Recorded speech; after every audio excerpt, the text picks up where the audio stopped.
آپ ہی پوچھ رہی ہے کہ قلندری ذکر کسے کہتے ہیں؟ قلندری ذکر کسے کہتے ہیں؟ ہاں، یہ قلندری ذکر اگر مزہ تو یہ کر کے دکھائیں،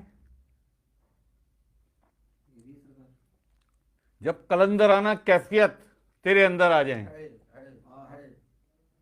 ہے بھائی، جب قلندر پاک کی کوئی مخلوق تیرے اندر آ جائے، اور سوائے مرشد کے اور سوائے اللہ کے کچھ نظر نہ آئے تجھے، سوائے سرکار سیدنا گوھر شاہی مد ذلہ العالی، کبھی سرکار کبھی اس میں ذات، کبھی سرکار کبھی اس میں ذات، کبھی سرکار کبھی اس میں ذات، جب یہ کیفیت آئے گی تو خود قلندری ذکر تیرا خود قلندری ذکر بن جائے گا. جب یہ کیفیت آئے گی تو قلندر پاک بھی آئیں گے، اور جب قلندر پاک آئیں گے تو پھر قلندری ذکر بھی ہوگا. میں یقین کرو میں نہیں کرواتا، مجھے ڈر لگتا ہے، لیٹ نہ جائے کوئی. چلو اٹھ بھی گیا تو گیا نا، تو 15 دن 10 15 20 دن کے لیے تو گیا نا، اپنے کام دھندے اپنی دنیا داری سے پیک ہو گیا، پڑا رہے چرپائی پہ.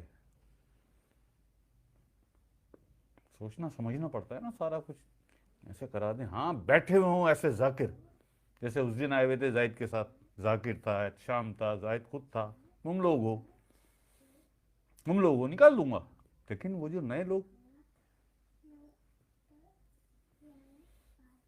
ان کا سوچنا پڑتا ہے. ایک ضرب نہیں ہوتی برداشت. میں تو آپ یار، یہ ہماری ہیڈ آفس سے ہی آیا قلندری ذکر کا، یہ تو قلندری ذکر کی بات ہے. آپ یقین کرو میں ضرب پوری طرح نہیں کھیلتا ہوں. یہ جو میرے سینئرز آ کے نا، رفیق مغل ہو گیا اور دوسرے تیسرے ہو گئے، نعیم ہو گیا اور عدنان ہو گیا دبئی میں، یہ دیکھتے ہوں گے تو سوچتے ہوں گے میں اللہ کی وہ ضربیں نہیں لگاتا ہوں. جانتا ہوں میں کہ ہوگا کیا.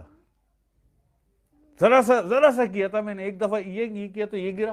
ابھی جو پچھلی دو ہفتے پہلے 3 ہفتے پہلے گرا، اور ٹکر کھائی اس نے دروازے میں. اور ایک دفعہ وہ جو شکیل بھائی کے گھر میں کیا تھا تو 2 آدمی گرے تھے، ایک حمزہ اور ایک وقار. تو اس لیے ان کو ذرا سا مجھے دیکھنا ہوتا ہے. حالانکہ وہ سنگل بس ذکر تھا، بس اللہ پہ ذرا سی گرمی آ گئی تھی، ٹھہر گیا تھا ذرا سا. اور ابھی یہی چانس ہوا تھا، نکالنا پڑتا ہے. کیا کریں یار، نیا آدمی برداشت نہیں کر پاتا. یہ اللہ کا نور ہے،